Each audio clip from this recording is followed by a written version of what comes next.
Мајка, сопруга, жена, предприемач.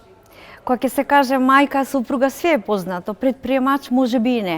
Еден краток увод, предприем, кога нештото треба да се случи, некој да те прими во нешто, тоа значи дека ти треба да си спремен. Дали е тоа бизнес, дали е тоа некаков објект или можеби област во животот, треба да си предспремен. Конкретно за женското предприемништво, што значи? Пред да влеземе во тоа приемништво како бизнес, како жени, ние треба да сме спремни. Спремноста ја гледаме во самите нас. Не во парите, не во имотот, не во замислата што ќе бидеме како предприемачи, него што сме ние пред да станеме предприемачи. Тоа што сме ние е многу битниот момент како понатаму во животот со бизнисот како предприемачи, како понатаму со многуте пари, а истовремено и како кога ќе паднеме без пари. Тоа е тој момент пред прием, значи све да се случи, ние претходно тоа сме го виделе, сме го почувствувале или можеби само сме го прочитале.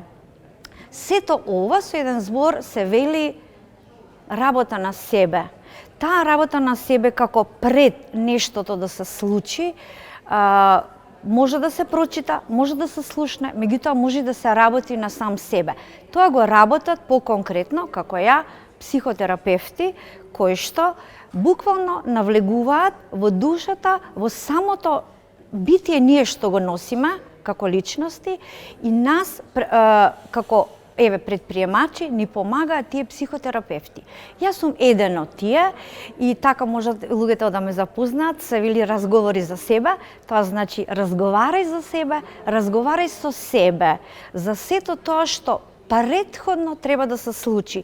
Разговарај го, види го, почувствувај го. Чувствата не носат до успехот, а истовремено чувствата не побудуваат што ќе се случи ако не биде успех.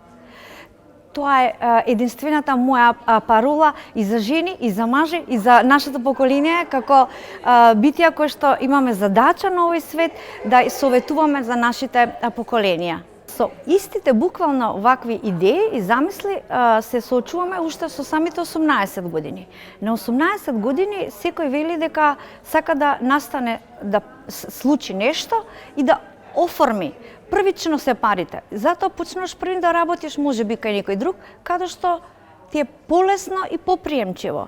Како одминуваат годините, така созреваш и сваќаш дека истото тоа можеш да го имплементираш на твој грб и на твоја жиросметка. Така, после некој известен период искуство на години, се отвара фирма која што вели сега почнувам јас сама. Јас сум зрела, самостална, имам визија, го имам чувството мое. Конкретно мојата фирма се вика Димаш, тоа е француско име, можеби има некоја уназад историја, меѓутоа конкретно со што јас се занимавам, тоа е психотерапевт кој што работи со клиенти, ги разбира клиентите, им дава совети и секогаш е на страната на вистинската душа што секој од нас како предприемачи ја има. Како интересен крај, можам да наведам дека клуч можеби постои, можеби луѓето нема никогаш ни да го видат, меѓутоа убаво е да се спознае некое сознание сам во себе. Тоа сознание нас не води, тоа е поентата, секој да се спознае сам себе.